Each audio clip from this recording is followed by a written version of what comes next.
Treasure Island by Robert Louis Stevenson. Read by Adrian Pretzelis. Chapter 9. Powder and Arms. The Hispaniola lay some way out, and we went under the figureheads and around the sterns of many other ships, and their cables sometimes grated beneath our keel and sometimes swung above us. At last, however, we swung alongside, and were met and saluted as we stepped aboard by the mate, Mr. Arrow, a brown old sailor with earrings in his ears and a squint.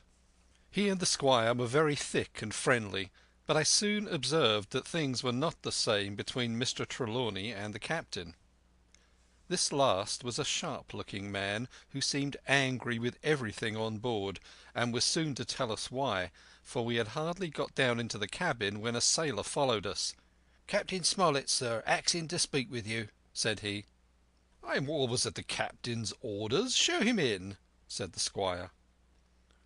The captain, who was close behind his messenger, entered at once and shut the door behind him.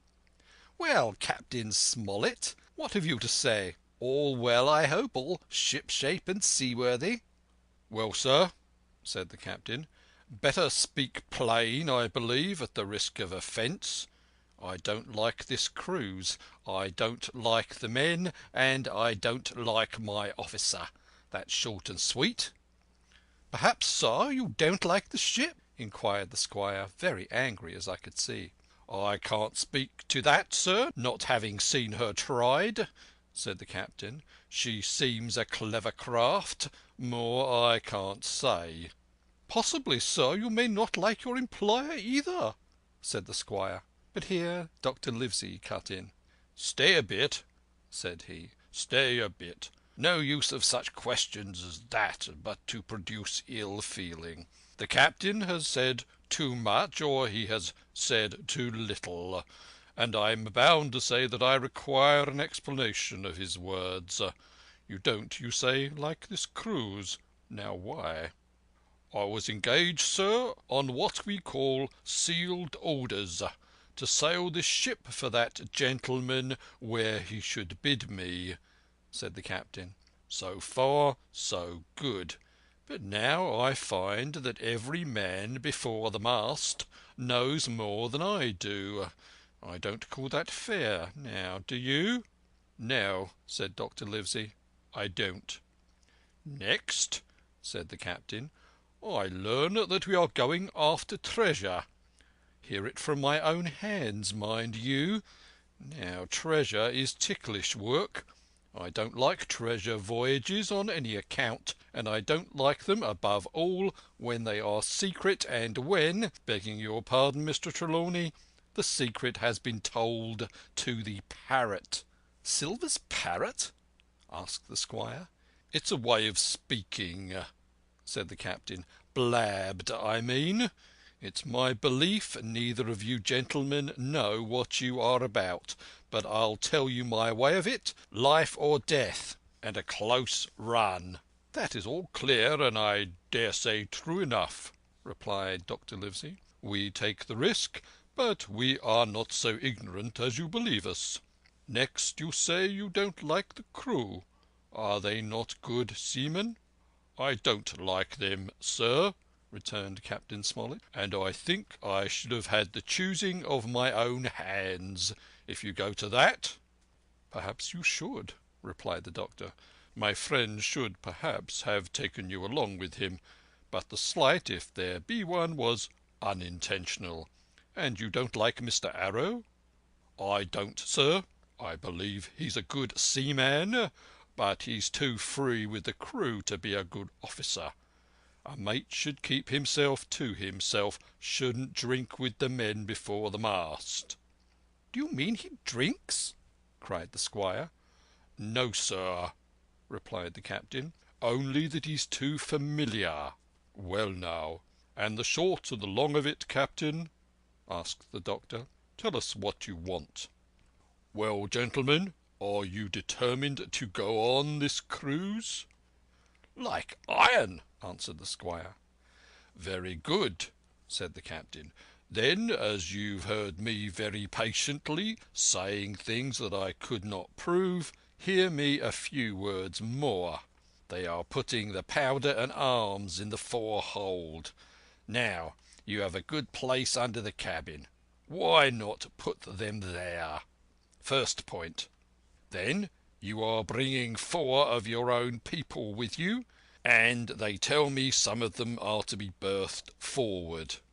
Why not give them the berths here besides the cabin? Second point. "Any more?" asked Mr. Trelawney. "One more," said the captain. "There's been too much blabbing already." "Far too much," agreed the doctor. "I'll tell you what I have heard myself," continued Captain Smollett. "That you have a map of an island, that there's crosses on the map to show where treasure is, and that the island lies—" and then he named the latitude and longitude exactly. "I never told that," cried the squire, "to a soul." "The hands know it, sir," returned the captain. "Livesey, that must have been you or Hawkins," cried the squire. "It doesn't much matter who it was," replied the doctor, and I could see that neither he nor the captain paid much regard to Mr. Trelawney's protestations. Neither did I, to be sure, he was so loose a talker.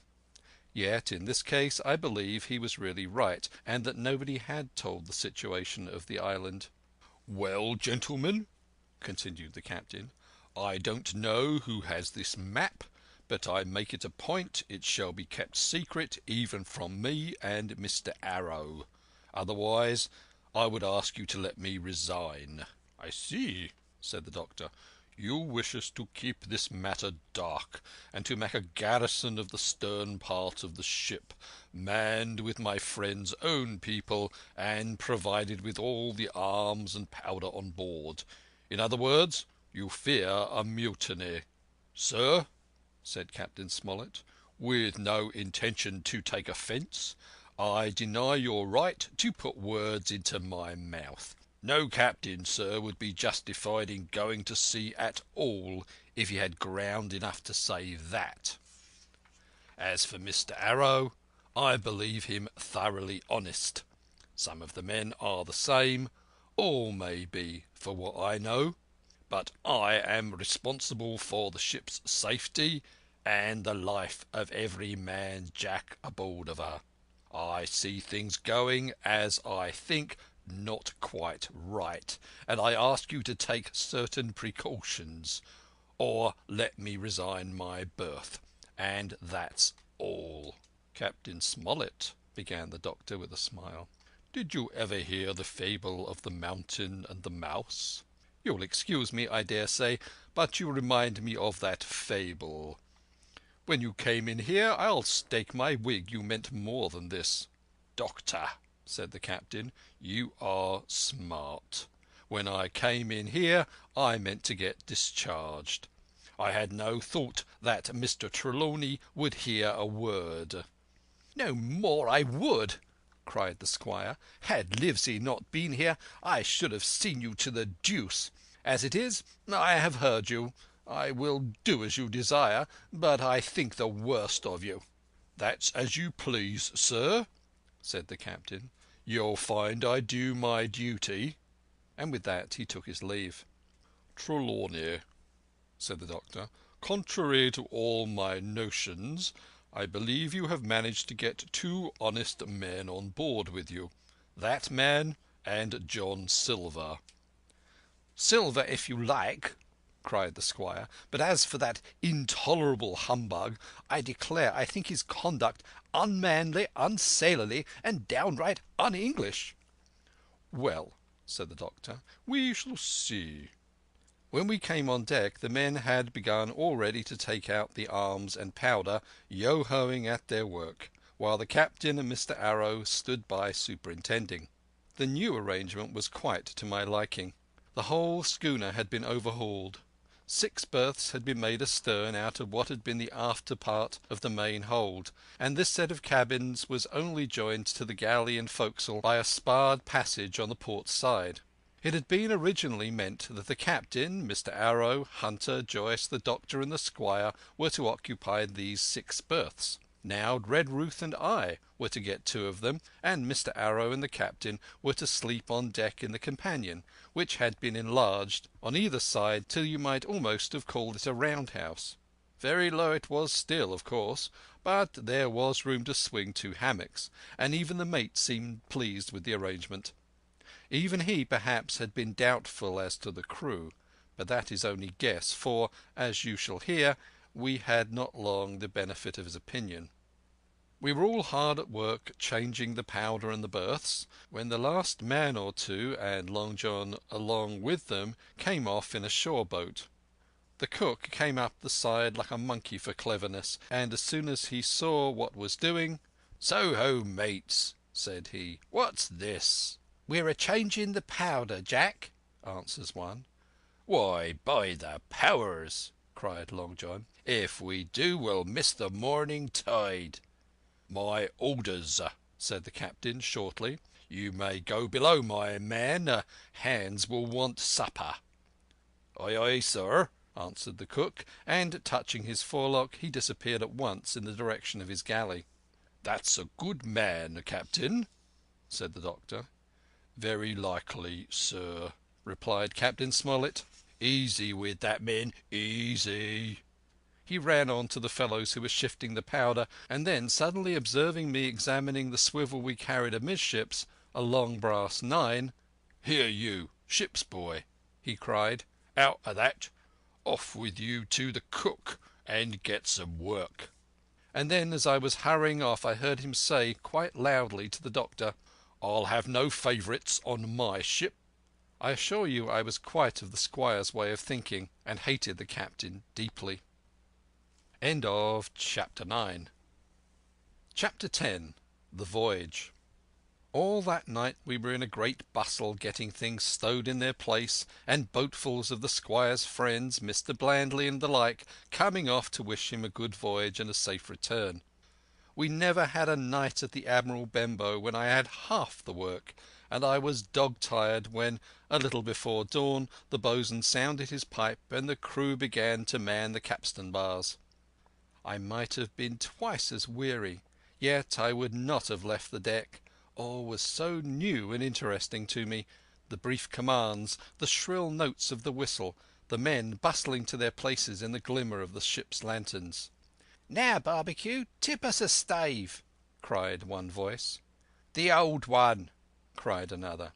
"Aye, aye, mates," said Long John, who was standing by with his crutch under his arm, and at once broke out in the air and words I knew so well. 15 men on a dead man's chest.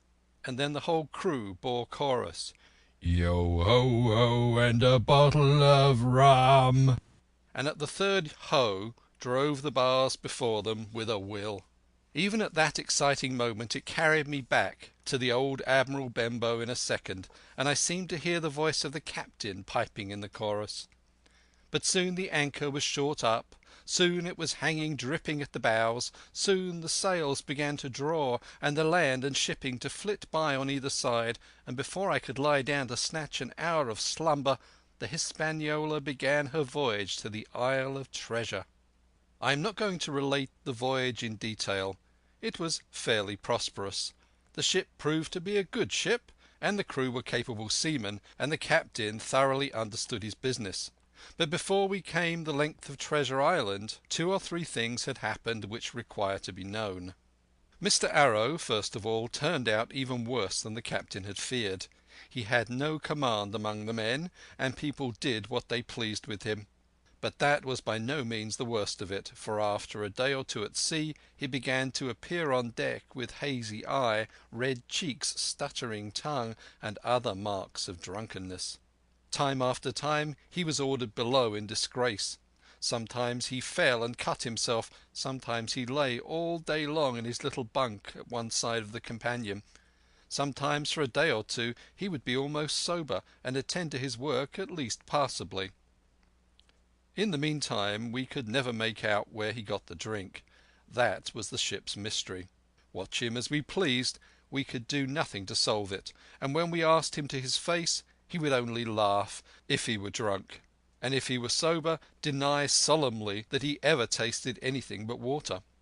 He was not only useless as an officer and a bad influence among the men, but it was plain that at this rate he must soon kill himself outright, so nobody was much surprised nor very sorry when one dark night, with a head sea, he disappeared entirely and was seen no more.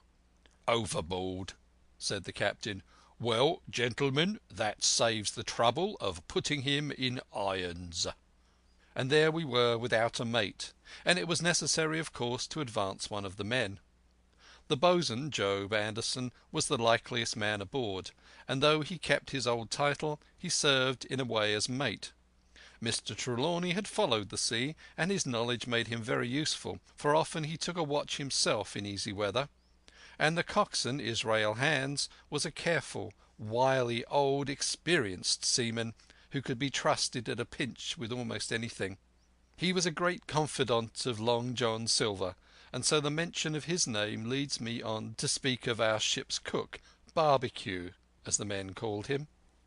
Aboard ship he carried his crutch by a lanyard around his neck, to have both hands as free as possible.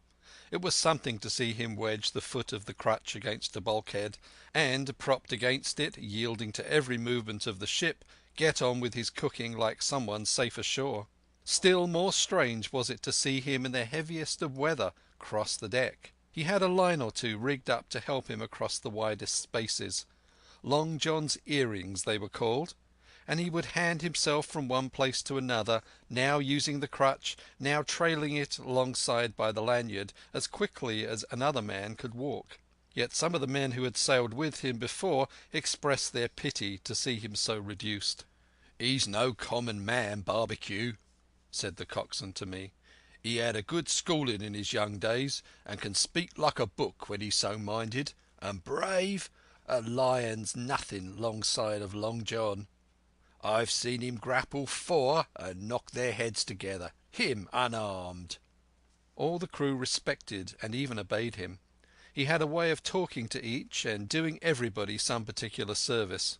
To me he was unweariedly kind, and always glad to see me in the galley, which he kept as clean as a new pin, the dishes hanging up burnished, and his parrot in a cage in the corner.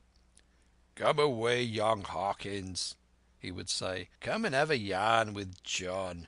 Nobody more welcome than yourself, my son.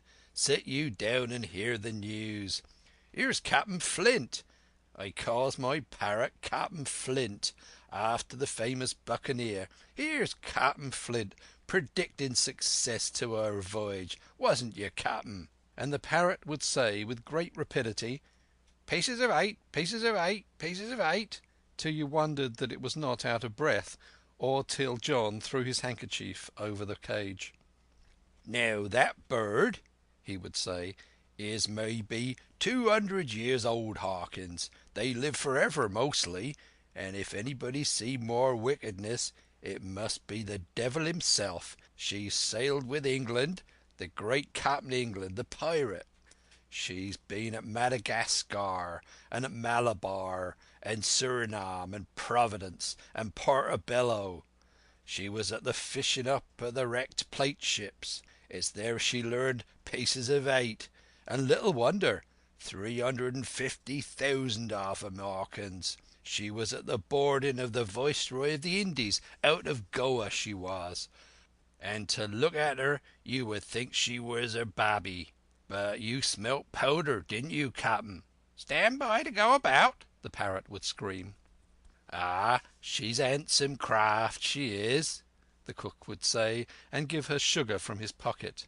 And then the bird would peck at the bars and swear straight on, passing belief for wickedness. "There," John would add, "you can't pitch and not be mucked, lad. Here's the poor old innocent bird of mine swearing blue fire, and none the wiser you may lay to that. She would swear the same, in a manner of speaking, before the chaplain." And John would touch his forelock with a solemn way he had that made me think he was the best of men.